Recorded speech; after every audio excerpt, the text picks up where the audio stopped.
HBI is on the move. Drones. These aerial robots are replacing manned planes.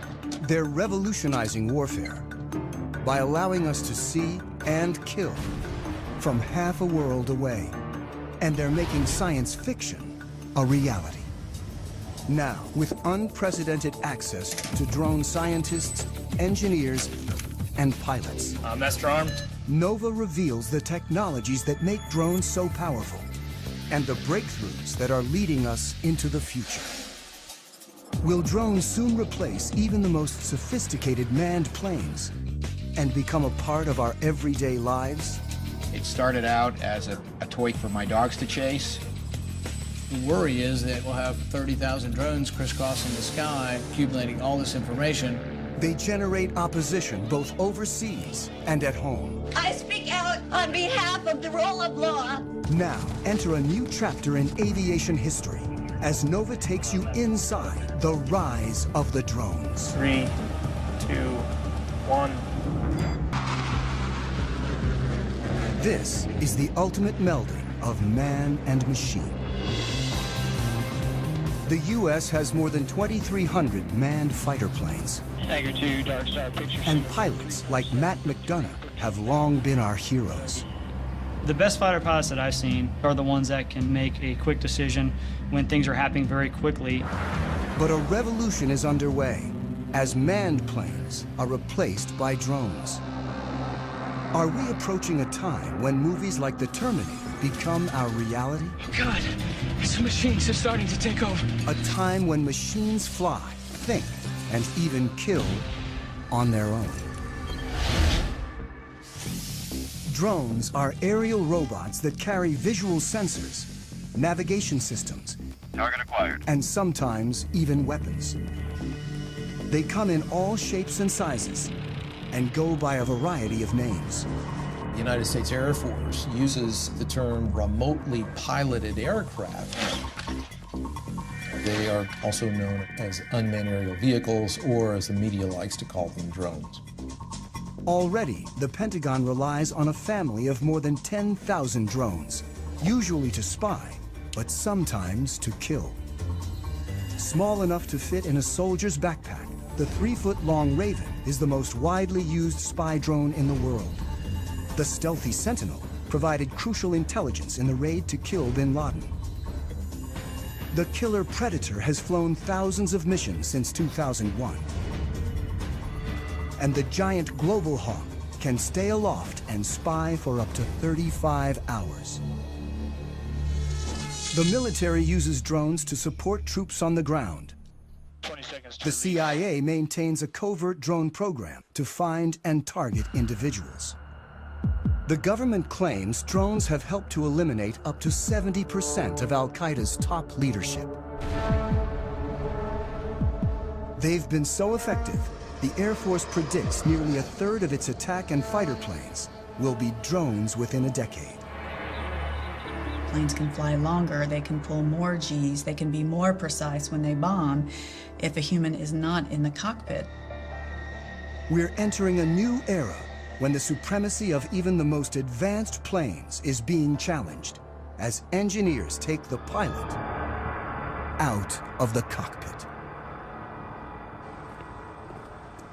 Holloman Air Force Base in southern New Mexico is the largest Air Force training base for operators of remotely piloted aircraft.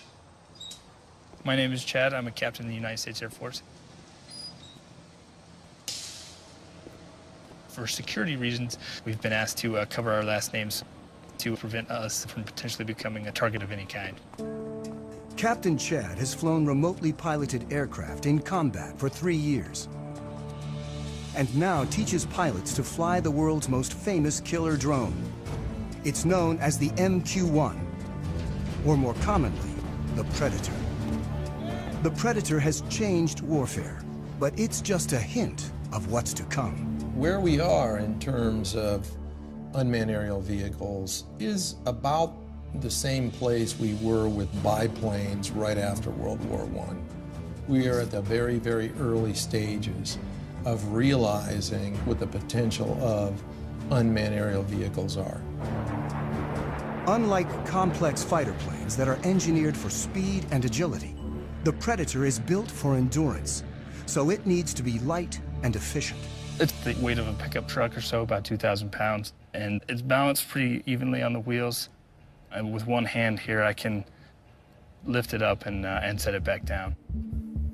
The propeller-driven Predator cruises at only 84 miles per hour, and its four-cylinder engine burns about 300 times less fuel than a fighter jet. I can't say exactly how long it can stay up, but it is possible to stay up over 24 hours. A typical fighter plane can only fly for about 2 hours without refueling, and short, angled wings keep it fast and maneuverable. But the Predator hovers 5 miles up, often in uncontested airspace, and its long wings maximize lift. So as you can see, it's got some flex to it. With no pilot to protect, a remotely piloted aircraft is much lighter and simpler than a manned plane.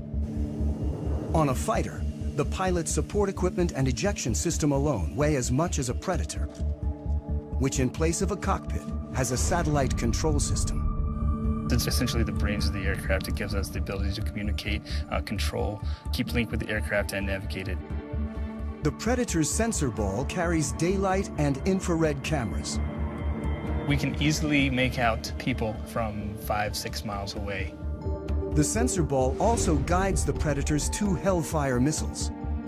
From right here, we fire the laser, and the laser spot hits the ground, and then once we fire the missile, this is the seeker, so this seeker will find that laser spot on the ground and travel to that spot, giving us a very precise capability of employing weapons. When conducting missions, remote pilots work out of small trailers on the ground. They control the Predator by satellite.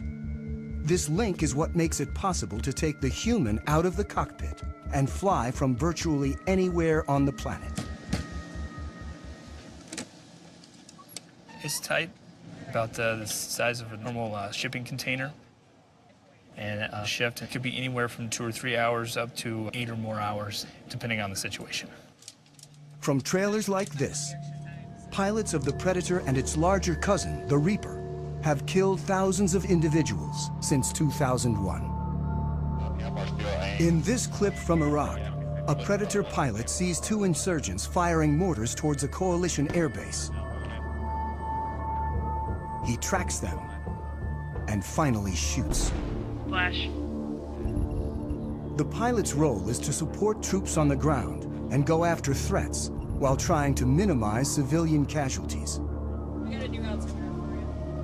With such high stakes, pilots like Chad need ongoing training. Today, he'll be flying the Reaper in an exercise 50 miles away in the New Mexico desert. All right, Greg, you're going to be my HVI. I have Shadow on station. He's going to be watching you. You're going to be on a group of former soldiers working for a company called Rally Point will run an exercise in which Chad will hunt down insurgents in a mock village. We'll strike you there. Once you die, stay there, drive. 2 will play insurgents, and 1 will be a soldier on the ground communicating with Chad. About to take off now, so we're going to push the throttle up. And there we're up in the air. The training mission offers a rare glimpse into the mechanics of how the U.S. uses drones to support troops and prosecute its war on terror. The goal is to make it as realistic as possible, so pilots can avoid mistakes when in battle. They should be checking in here probably in the next 20 minutes or so. It's going to be an MQ-9 Reaper. If they're at 25,000 feet, which they generally work, we're not going to be able to see them at all. It takes about half an hour to reach the mock village. Drones like the Reaper can fly on their own using autopilot and preset GPS locations. But the Air Force still keeps human hands on the controls at all times. People have this concept of either it's a manned plane and the pilot's doing everything, or it's an unmanned plane and it's something out of the Terminator movies. The reality is it's in the middle right now for both the manned and the unmanned planes. Our mind tries to put it in terms of robot or human, but the reality is a mix. As Chad pilots the Reaper, his sensor operator, Jay, controls the cameras and lasers. On the ground, the fake insurgents enter the village as the Reaper hovers miles above. Bones 3-4, Rally 2-0, stay status. Rally from Bones 3-4, we have eyes on the target. Chad gets direction from the soldier, whose handheld receiver and computer allow him to see what Chad sees. Chad's call sign is Bones. The soldier goes by Rally. And Rally from Bones, we have 2 packs moving around inside the northwest corner of the compound. Bones 3-4 from Rally 2-0, continued shadow. The soldier directs Chad and Jay to follow an HVI, or high-value individual, dressed in black. Rally from Bones 3-4, looks like the one individual wearing black is now getting on the motorcycle and departing the group. Depending on the situation, the decision to kill comes from an intelligence officer who could be anywhere, a battle commander on the ground, or sometimes the pilot. Bones 3-4 from Rally 2-0, looks like that personnel is stopping.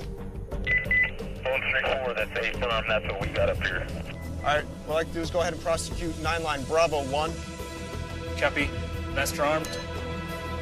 The sensor operator targets using the laser. This will be a run against the target under our crosshairs. 10 seconds to release. Sensor, you ready? Copy. 3, 2, 1, rifle. And Bones 3-4, weapons away. 25 seconds time of flight. The Predator uses laser-guided Hellfire missiles. The weapons that can be used operate with an air distance of less than 9 feet. You can put a weapon through a window-sized opening with ease. 5, 4, 3, 2, 1, splash. Rally from Bones 09, firm, we have splash, standby for PDA. And Bones Rally looks like good splash. Copy, lasers off, and Master Arm is now safe. The efficiency of having a single craft able to find, follow, and eliminate a target like this in real time represents a revolution in warfare. Let's go back to the middle of the last century. During World War II, it took on the order of months to assemble intelligence from a variety of different sources, whether it be airborne, on the ground, to assimilate that information and then determine what targets might be hit. Then it took hundreds of aircraft and literally thousands of bombs to go out and attack a target using that information that had been developed over a period of months. Today, with the capabilities all wrapped up into one vehicle, the Predators and the Reapers in particular, you can accomplish that find, fix, finish cycle in a matter of single-digit minutes. Before the Predator, the military had to design separate aircraft for intelligence gathering and attack. Reconnaissance was key, and after World War II, engineers built ultra-sophisticated spy planes. They went faster and higher than ever before to make sure the pilots and the information they gathered didn't fall into enemy hands. The SR-71 was triple sonic. In other words, it go over Mach 3. Max recorded altitude was 85,200 some feet. And there are several of us that have gone higher than that.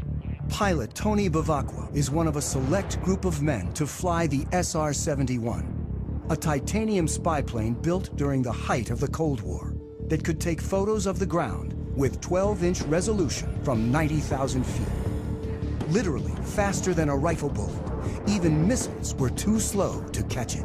I was the first person in the SR-71 shot at, and it was over Hanoi. You got an airplane that's going 2,300 miles an hour, and it's very, very difficult to even come close. They figure that the missile exploded about a mile below me, and we're in and out of there in no time. Thank God. The cost of such speed was that the SR-71 needed to be refueled every 2 hours.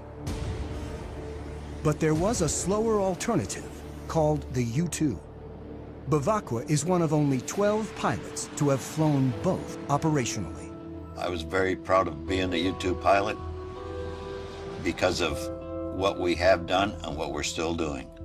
It's just a magnificent platform, does excellent reconnaissance. Still widely used today, nearly 60 years after its introduction, pilot endurance limits U-2 flight time to 12 hours. It's pretty demanding on their bodies. They have to wear a special high-altitude suit for it, and then it whites them out for a good couple of days. It fatigues them quite a bit to go that high. Manned spy planes are not only limited by human endurance, they also bring the risk of pilot loss. In 1960, Bevacqua's friend, Francis Gary Powers, was shot down while flying a U-2 over the Soviet Union. It was a propaganda field day for the Russians. Powers' cover story was that he was on a meteorological flight. Frank Powers tried to say it was a weather flight, but there was miles of film. And so it was easy to discern what he was doing. Khrushchev denounced the United States with every epithet in his vocabulary. He summarily rejected all attempts of the West at reconciliation.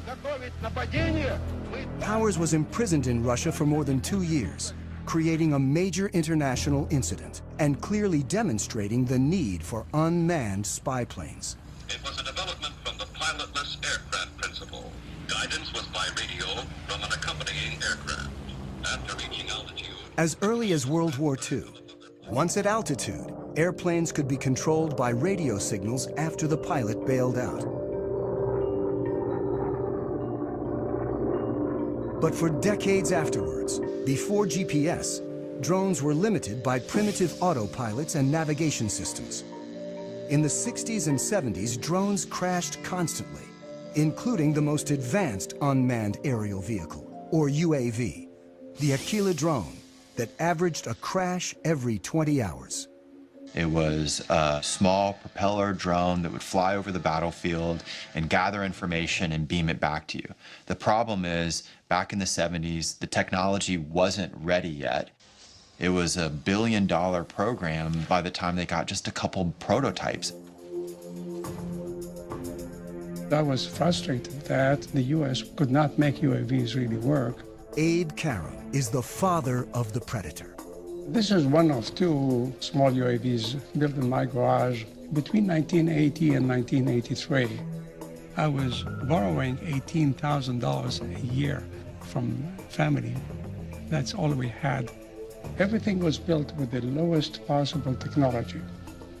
We were trying to show that if you design the best you can, then you are going to get performance by design. On his first prototype, the Albatross, Karam placed the engine and propeller in the rear so they wouldn't interfere with the delicate sensors up front. And the inverted tail is also still visible on its famous descendant. Down-deflected tails are there to protect the prop, so when it tilts back, it's hitting the skids and not hitting the propeller. An ex-fighter jet engineer, today Karam designs and builds planes at his company in California. In the 70s, when he started working on drones, he realized that without a pilot in the seat, a whole new world of design possibilities opened up. Other unmanned aerial vehicles of the time were still too closely modeled on manned aircraft. I said, I don't like what I see. I'm not going to take the engine, and I'm not taking the prop, I'm not taking the landing gear, I'm not taking the computer. Karam believed that efficiency and lightness were the key to creating an affordable, high-endurance UAV. So first, he gave his craft long wings to prioritize lift over speed. When you want to be efficient, you want to be like the soaring birds, very long span wings. The Albatross is the best gliding bird, is 20 times more span than the Quad. And my Albatross, the UAV Albatross, was close to that. Karam built the Albatross from scratch in his garage. He modified a go-kart engine to burn only 1/10 of a gallon of fuel an hour, and Albatross soon evolved into Amber, a 15-foot-long, 28-foot span UAV with 38-hour endurance. Karam relied on seed money from DARPA, the Defense Advanced Research Projects Agency. Its early investments in artificial intelligence and other technologies led to countless civilian uses and made modern UAVs possible. In the 1970s and 1980s, with significant DARPA impetus and some DARPA funding, a variety of new technologies emerged, including the Global Positioning System, long-range data links, lightweight computer equipment, and composite materials, as well as satellite communications and digital flight controls. The Albatross, the Amber, were the harbingers of the modern era of UAVs. We were a total team of 3 people, and we proved a lot of what we wanted to prove.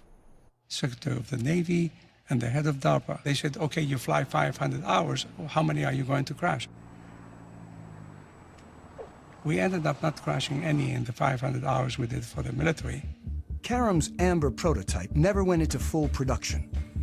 But after a number of incarnations, by the mid-90s, his design became known as the Predator.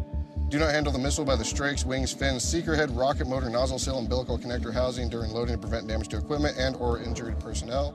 My UAVs were not meant to be armed.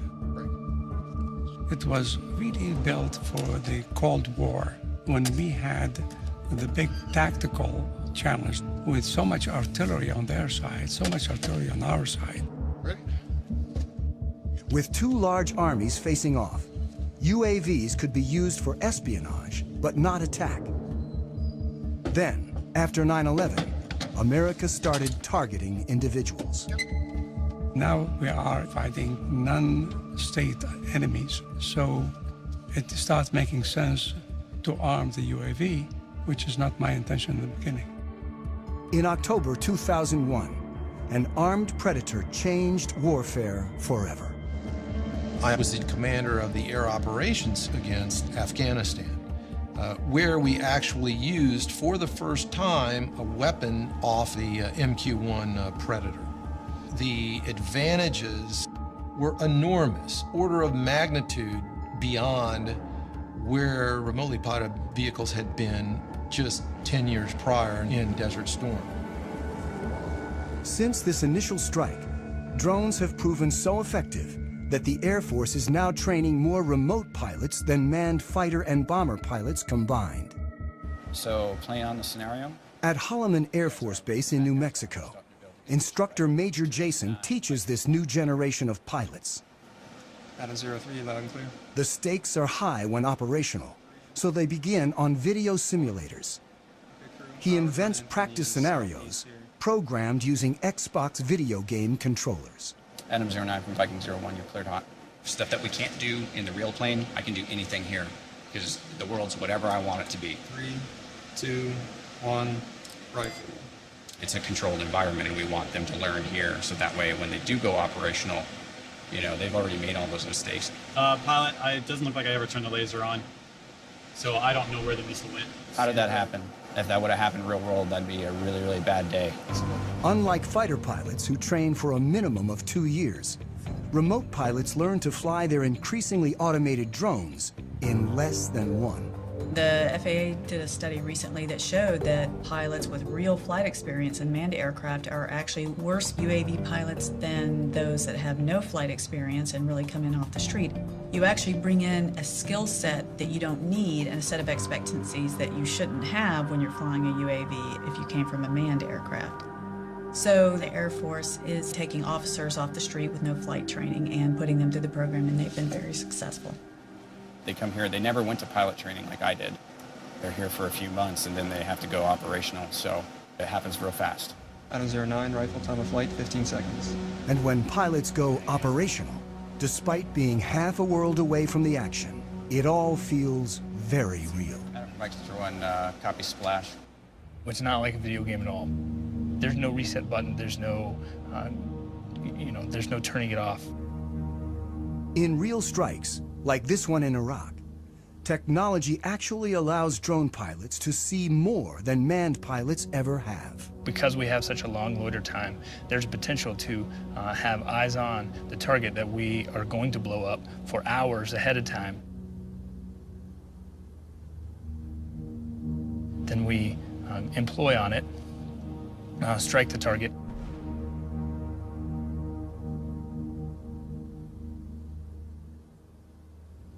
And then stick around for another few hours to watch what happens afterwards.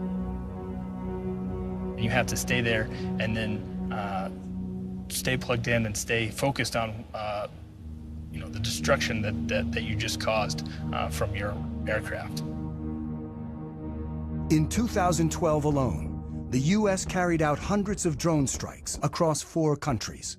Afghanistan is the only publicly authorized war, while strikes in Pakistan, Somalia, and Yemen are covert CIA operations performed without putting American lives on the line.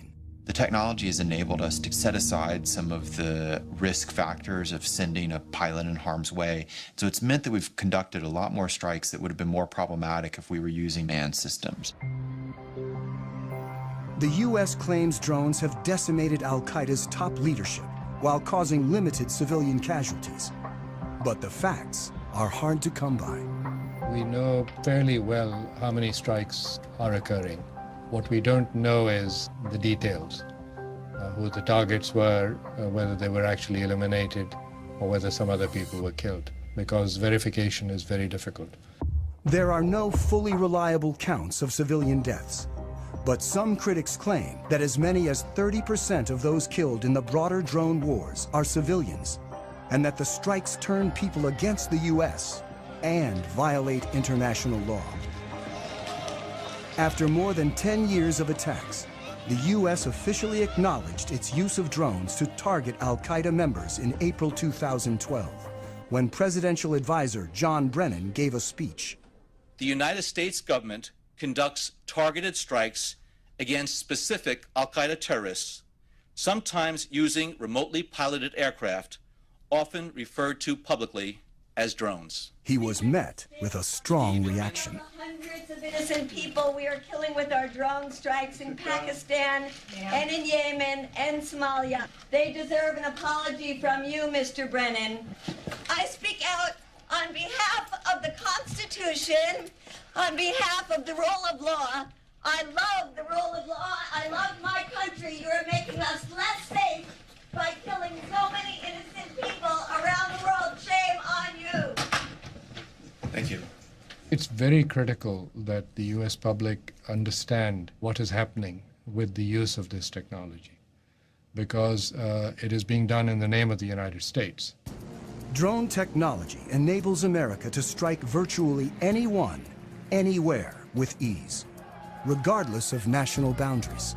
We've seen this deep controversy that surrounds these strikes in places like Pakistan or Yemen or Somalia, and a whole new series of questions for international law.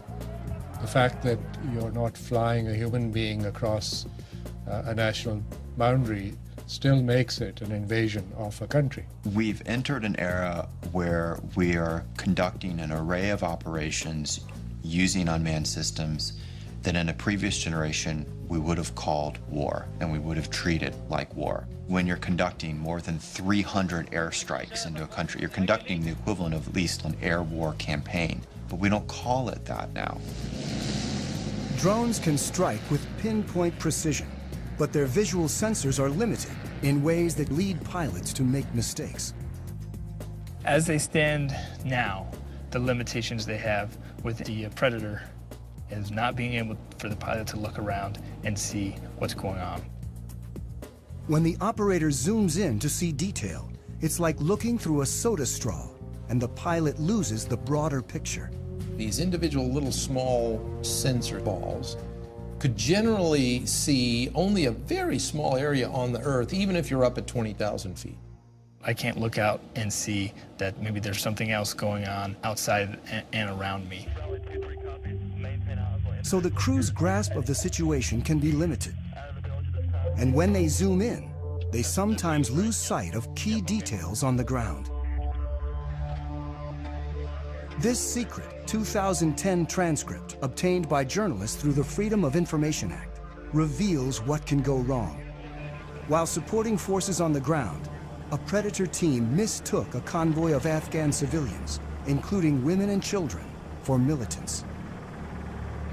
The pilot asks, "Is that a rifle?" The answer is, "Can't really tell." After hours of monitoring, the ground commander calls in a strike.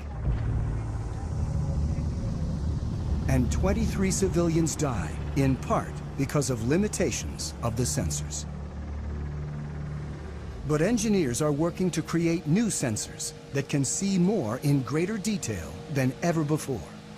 Today, we've developed sensors that can watch with an all-seeing eye and see an area about the size of a small city, all at one time. This is the next generation of surveillance. For the first time, we actually have permission from the government to show the basic capabilities.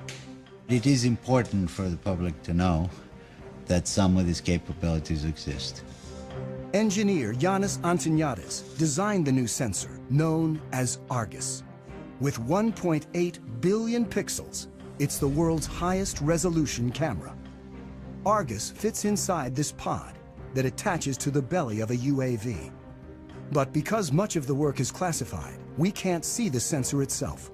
Because we are not allowed to expose some of the pieces that make up the sensors, so you get to look at pretty plastic curtains.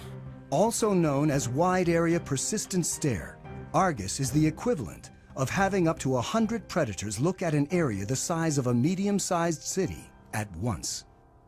This image was taken 17,500 feet above Quantico, Virginia, and covers 15 square miles. This whole image is at a very, very fine resolution. So if we wanted to know what is going on in any spot along this image, say near this building at this intersection, we can generate a moving image that shows what's going on in the area.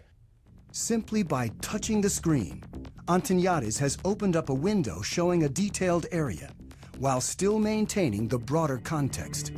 And everything that is a moving object is being automatically tracked. The color boxes represent that the computer has recognized the moving objects. You can see individuals crossing the street. You can see individuals walking in parking lots. There's actually enough resolution to be able to see the people waving their arms or walking around, what kind of clothes they wear. And you could pick the location of where you produce these images anywhere in the entire field of view. Antoniadis can open up to 65 windows at once and can see objects as small as 6 inches on the ground. From even 17,500 feet, the white thing that you see flying around is a bird. Argus streams live to the ground and also stores everything, 1 million terabytes of video a day, which is the equivalent of 5,000 hours of high-definition footage. So you can go back and say, I would like to see what happened at this particular location 3 days, 2 hours, 4 minutes ago, and it would actually show you exactly what happened as if you were watching it live. To create the world's highest definition camera, Antoniadis needed to design a new imaging chip. But DARPA, the project's funder, wanted to move fast and keep costs down. So he borrowed technology that most people have in their pockets. Inside this cell phone, okay, we find a tiny little camera. So if you were to take off the majority of it, you'd be left with an imaging chip. If you were to take 368 of these and make a big mosaic out of them and start shooting images, now you have Argus. Unlike the Predator camera that limits field of view, Argus melds together video from each of its 368 chips to create a 1.8 billion pixel video stream.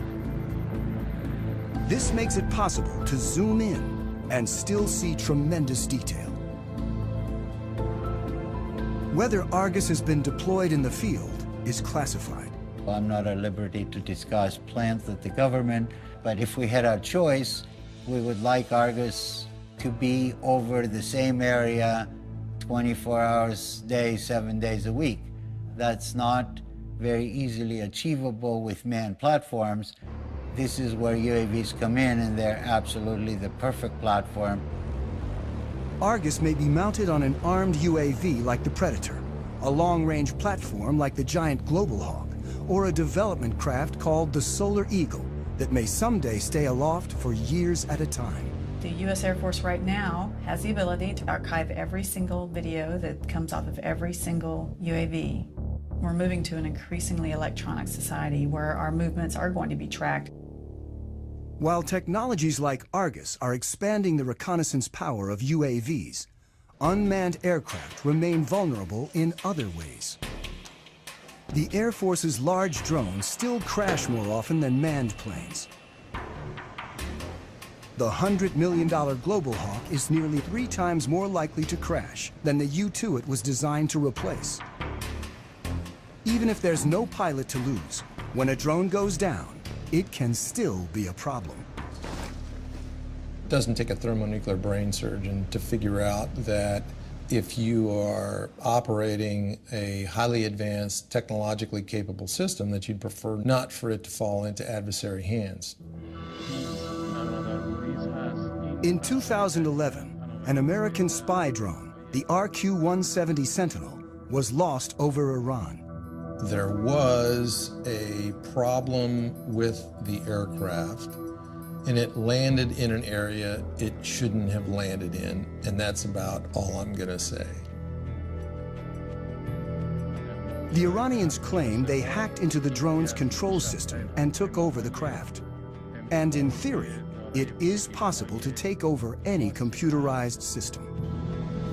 You could never call up Maverick in his F-14 if the movie's, Top Gun. He say, Maverick, talk to me, Goose. Recode all American jets as Russian jets. Tom Cruise would have, laughed his weird cackle and said, no way, man. With a computer, you can do that. Either jam it or even more so, co-opt its operations. And it's a whole new era in war. Opens up a lot of new possibilities and, of course, huge new dangers to think about. Why the Sentinel went down remains classified. But experts point out that drones often crash for very basic reasons. UAVs sometimes aren't that smart. Their self-diagnosis isn't all that smart. And by the time they have a problem, it's too late. You lose the link, lose power, and you're gone. Control can be lost for a number of reasons. When Reaper pilot Chad simply banks too sharply, he loses the satellite link. Uh-oh. The picture freezes, and he's momentarily flying blind. That was me turning. He quickly levels the craft and restores the link. I was turning aggressively, and it had trouble keeping up the satellite link. There is a degree of vulnerability involved with remotely piloted aircraft that have a command link, or they're actually operated by operators, that you can overcome by having a human in the cockpit. Dark Star, football. If for some reason I all of a sudden hear an increase in airspeed, I start to feel a roll, and I'm not intending for that to happen, well, something is going wrong, and I now need to make sure that I'm doing what I need to be doing. Unlike manned planes, drones depend on control links that can be lost, or potentially, as may have happened with the Sentinel, even taken over by the enemy. But what if a craft could operate on its own, free of any links, and even make its own decisions? In a lab at the University of Pennsylvania, Vijay Kumar is funded in part by the military to create autonomous drones that don't need external links, and like us, can sense their environment. What you see on this robot are these two chips here, which are essentially rate gyroscopes. These play the same role as the semicircular canals in the human body located near the ears, which essentially tell us orientation. So the rate gyroscopes that are on board can actually measure these angular velocities at thousands of times a second.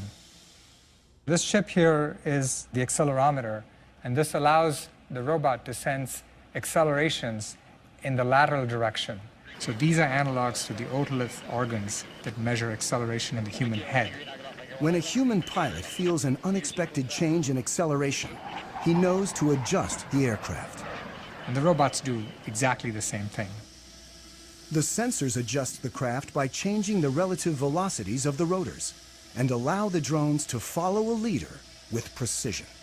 A fundamental problem in coordinating multiple robots is the ability to maintain formations. What a robot has to do is determine where its neighbors are and figure out what the relative position is, and then monitor that relative separation very carefully. You only need to tell one robot how to move, and the other robots essentially maintain formation by just keeping a specified relative distance.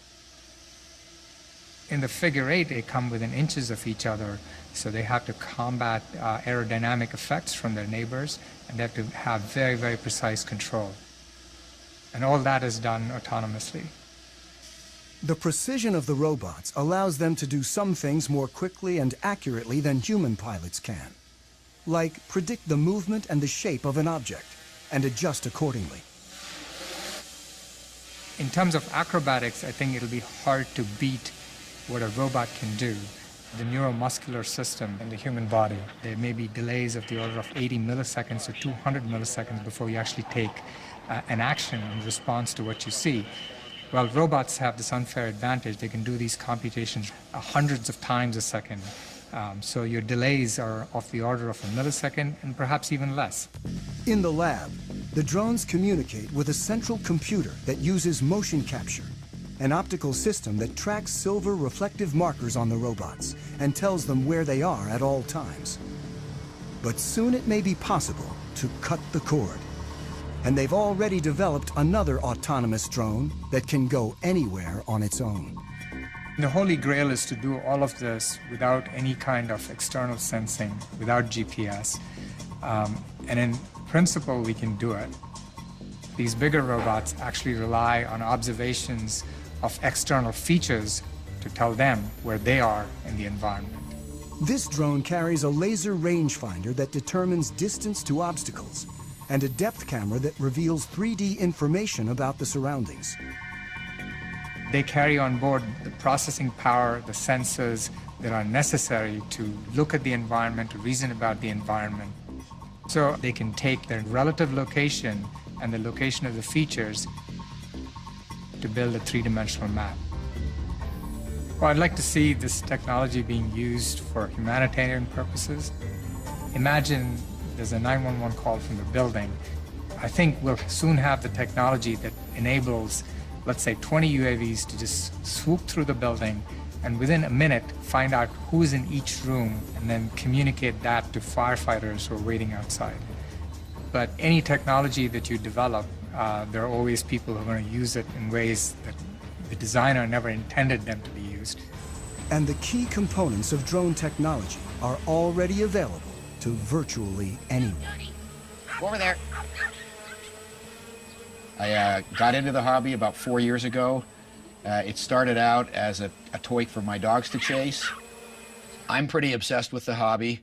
I am currently single, have been for 30 years. No kids. I just live here with my 3 dogs, and I get to spend nearly every night and every weekend working on these things. Corey Brixon of Orange County, California, is one of tens of thousands of drone hobbyists across the country. The basic quadcopter is about $500, which is the frame, the motors, the speed controllers, the electronics that you need. This is actually the GPS sensor, and that's sending the signals out to the satellites. The cameras, as small as they are, they're high-definition footage. Like the Predator, Corey's quadrotor has a programmable autopilot that uses GPS to navigate. He can set locations, altitude, and speed so the craft can fly autonomously. Corey flies for fun, but drones, small and large, are increasingly used domestically for more serious purposes. The Border Patrol searches for illegal migrants with Predators.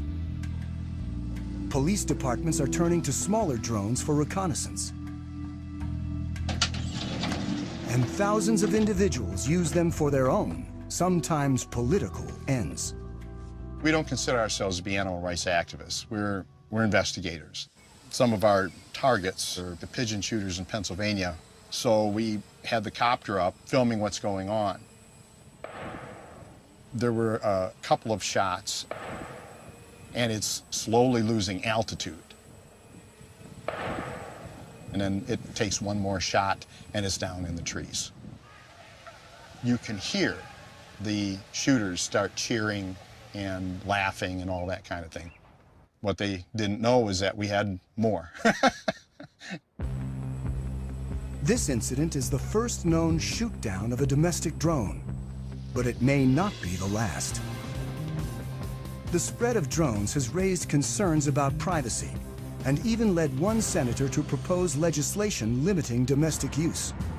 I think anybody that can use a device to peer into your activities, even if it's from the air outside your window or the air above your property, I think there's a right to privacy, and I'm all for making sure that, you know, all these drones don't come back from Afghanistan and Iraq and get put to purpose here that isn't consistent with our constitutional bearings. The worry is that in 2 or 3 years we'll have 30,000 drones crisscrossing the sky, accumulating all this information. It's a game changer, but it's not just an American revolution. There are more than 55 other countries right now that are building, buying, or using military robotics, particularly in the air. Iran recently announced it has its own armed drone with a range of over 1,000 miles. It's not known whether any of the technology was adopted from the lost U.S. Sentinel. But in the drone's arms race, the U.S. is constantly developing new technologies, like a small flying camera with a twist called Switchblade. The Switchblade will launch out of this tube, and the wings, the tail, the propeller will all spring open. That's why it's called Switchblade. And so when the operator finds the target by looking into the viewing screen, he'll then send a command to the Switchblade that'll enable the Switchblade to basically hone in on that target and detonate its explosive charge upon contact. It's a tool that our customers are very excited about, and it's a tool we think will protect our forces and help save innocent lives. Switchblade's already been deployed, and a killer drone that may someday replace a manned fighter is on the horizon. And it's really about a decade ago, some folks got together and they said, what if we want to put unmanned aircraft on an aircraft carrier? How do we do that? This X-47B prototype is the world's first tailless fighter-sized drone. But it's still a year or two away from its first goal, to take off and land on an aircraft carrier. We're maturing the technology required to take this unmanned vehicle to land on the flight deck autonomously. We're focusing on the mechanics of landing the aircraft, where you have a predetermined position that you're targeting to, and the aircraft can react very quickly to changes in that environment to put itself on that pre-planned position. The system has a lot of sensors, a lot of instrumentation on it, so it knows how all of its subsystems are behaving. It knows how its engine and all of its control surfaces are performing at any time. It'll turn where we expect it to turn, it'll come back when we expect it to come back, and it'll land on the runway that we planned. Drones are no longer just eyes in the sky, and someday UAVs like the X-47B may be involved in sophisticated attacks alongside manned jets. It's the idea of the mix, the team working together. That's probably the future. You won't see every plane on the aircraft carrier be one of these. So right now the vision is, oh, we'll just have 1 or 2. But when they get them and maybe they prove more useful, then it may be, well, we don't want 1 or 2, we want a squadron. It's a lot like if you look at the first use of mechanized forces. Originally it was lots of horses and just a couple of trucks and tanks, and then you saw things change and change and change over time. We'll probably see the same thing happening with robotics. As drones like the X-47B mature, they'll become more autonomous, likely conducting bombing runs, then more complicated air-to-air operations. Even as policymakers debate the rules of engagement for drones, technology is moving forward toward a time when drones might operate with intelligence that more closely resembles our own. But for now, they can't do what a pilot can. When you get an aircraft like this over hostile territory, you'll have potential targets or threats that will pop up unplanned. So what we haven't done yet is develop the technology that would then react to those unplanned targets or threats. Thank you very much for coming to Pax River today. I think UAVs of the future will certainly be able to exhibit increased levels of autonomy. But I think if you were to ask most autonomy researchers or most AI researchers about whether the rise of the machines type scenario is a real concern. Their response would be, we should be so lucky. And in fact, if we could get little slivers of that kind of adaptive and cognitive capability into systems, that would be a very significant breakthrough over where we stand today. Angry, T-flash check. I've flown about 2,000 hours, and the missions that I've flown seldom go as planned. There's a lot of pieces that you cannot plan for. Nothing replaces the human being in a tactical environment, saying what to do next and why not this and why not that.